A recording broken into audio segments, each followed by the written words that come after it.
Sometimes there's things that soldiers do in the Army that drive me nuts. I guess they're kind of like my pet peeves, but I'm sure that there's other people that maybe have these kind of pet peeves that maybe it drives them nuts as well. But I'm U.S. Army veteran Christopher Chaos, and these are annoying things that Army soldiers do. What's up, my friends? Welcome to a brand new video. In this one, we're kind of going over some pet peeves, some things that really just annoy the crap out of me. Things that I see soldiers do in the Army that drive me nuts. Things that even some of these I've even done, right? And if they annoy you as much as they annoy me, I want to hear about it on the comment section down below. And if there's other things that maybe you can think of that kind of drive you nuts about things that soldiers do, I want to hear about those as well. So let's get into things and let's talk about some things that soldiers do that I see all the time that drives me nuts. One of those I am guilty of doing when I first came in the Army, and that is wearing your running shoes or the physical fitness shoes that you wear for during PT in normal civilian clothes. I was guilty of doing that early in the Army because I didn't have any other shoes. I had my boots for my camouflage uniform. I had my running shoes while in PT. So I would usually, if I was in civilian clothing, just wear my running shoes, wear the shoes that I use for PT when I go out in my civilian clothes. Part of it was just being lazy, right? I didn't go buy regular shoes to be able to do that, but that is something that, eventually I got out of. I just bought some regular shoes and I had my boots, my running shoes that I would just save for only during physical fitness, and then I had some regular pair of shoes that I would wear when I was in civilian clothing. But I still often see soldiers where they're still walking around in their running shoes, right? Maybe you like wearing running shoes and maybe that's fine too, but if those are the shoes that you're actually wearing for when you're doing physical fitness, you shouldn't wear them in normal clothing because you should just save them, right? Make them last a little longer, use them for when you're doing physical fitness. Don't just wear them every day, casual kind of things. And in my opinion, sometimes it looks kind of weird depending on the style of the running shoes and what you're wearing. But you know what? Don't wear your physical fitness shoes. Don't wear your running shoes in civilian clothing. Have some dedicated, like, regular shoes to wear. Another thing that drives me nuts, this one I never did, but wearing your dog tags outside of your shirt when you're in civilian clothing. It feels like you're trying to flex. You're trying to be like, check it out. That's right. I'm a soldier. I'm in the Army. And it's weird. Like, I get it. It's okay, like, wearing your dog tags. Like, a lot of people just wear it 24/7 all the time because it's easier to do that, because when you're in uniform, you got to be wearing them, and sometimes they randomly inspect for that kind of a thing and check for that. So it's just easier just to always leave them on, but don't have them hanging out trying to show them off and be all flashy like it's a flashy, statement kind of a thing to show off that you're in the Army.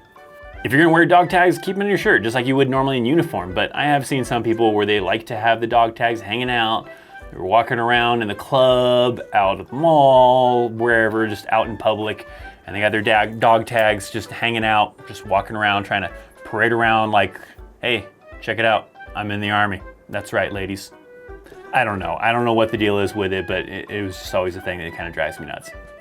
Another one is wearing the Army uniform outside of work. You're going to the grocery store, you're going to the mall, and sometimes you see soldiers walking around in uniform. They're not there on official Army business, so why are you still in uniform? I get it. Sometimes, you have certain circumstances where people, they want to stop by the grocery store on their way home or whatever, but there's often times where I see, no, they're like casually doing full-on grocery shopping in uniform type of thing, and a lot of places don't even like you doing that in the first place. They don't want you, staying in uniform outside of duty hours or outside of, official business, because it can make you a target and all sorts of other possibility of things. But it's always like a thing that drives me nuts that I see soldiers sometimes just after duty hours keeping their uniform on and conducting normal day-to-day things in uniform. There are circumstances I can understand it from. You're on CQ, so you had an hour break to go and take care of something. So yeah, you went to go take care of it and you're still in uniform because you can't change out of uniform because you need to go back to work in uniform, or other kind of situations along those lines. But if it was something like you got released, you're done for the day, go home, change, go back to the barracks, change into civilian clothes, and then take care of your things outside of work, outside of the Army uniform, and don't be doing it in the Army uniform. Again, to me, it kind of feels like you're trying to flex, right? Trying to like show off to some people that, hey, check me out, I'm in the Army kind of a thing. Sometimes it's convenience, I get it, but nonetheless, why? Why do you need to walk around in the Army uniform while you're grocery shopping, while you're shopping in the mall, while you're going out to a restaurant type of thing? Did you not have enough time to be able to just go home and change into something more casual? Why do you have to stay in the Army uniform?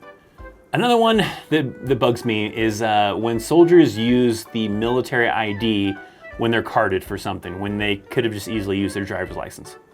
I get it if it's something official military, yeah, you use your military ID. But let's say like examples that I've seen that usually drive me nuts is like they're buying alcohol and they show the military ID. They're in the club and you gotta make sure that you're at least over the age of 18 or over the age of 21 and they show their military ID.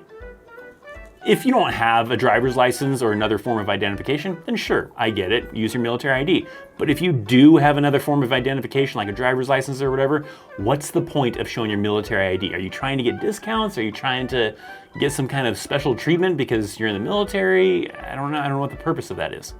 The only kind of exception like I said, that I can see with that is if you don't have another form of identification. Otherwise, you need to be showing your driver's license. It's just easier to do it that way. Unless you're trying to get some kind of discount, or it's a place that, you know, does give military discounts to somebody, you know, the club gives you free admission if you're military or discounted admission or whatever, then sure, I get it. But outside of it, I feel like it's just someone trying to flex again, trying to be like, yep, I'm in the military, you should treat me special, or you got anything to hook me up with, or, you know, what's the reason? Why are you showing the military ID when you could have just shown your driver's license? One last one that really bugs me is when soldiers are using military lingo around like civilians that have not been in the military type of thing. I might do this a little bit with certain things, but not, there's some people that I've seen that just go out of their way to try to use military lingo around people that are not even familiar with being in the military or around that type of scenarios. You're trying to give directions, you're saying, yeah, we're gonna meet up at the club, you're gonna take 115 and then you're gonna take exit 132 Alpha and we're gonna link up at this location at 1800 and then from there we're gonna Oscar Mike over to the club. It's like, was that necessary? Could you have just, you know, used regular language, regular terminology rather than having to use like the phonetic alphabet, military time, using Oscar Mike, or we're gonna SP, we're gonna be on the move, or, you know, other kind of lingo type of things that only maybe someone in the military might kind of understand what the hell you're talking about. Certain ones to a certain extent is okay, right? Like I've been, you know, guilty of sometimes doing like the phonetic alphabet stuff, right? Saying that, hey, we gotta take exit 127 Alpha, 127 Bravo, right? Because it's just easier sometimes. Military time, I don't like using military time. I know there's some people that do love using military time, and even though they're not in the military, like to refer to, you know, the military time because it's easier. I know other countries do this just as the norm, right? But in the United States, it's not that normal for people to use that military type of time frame or that 24-hour time in just normal conversations.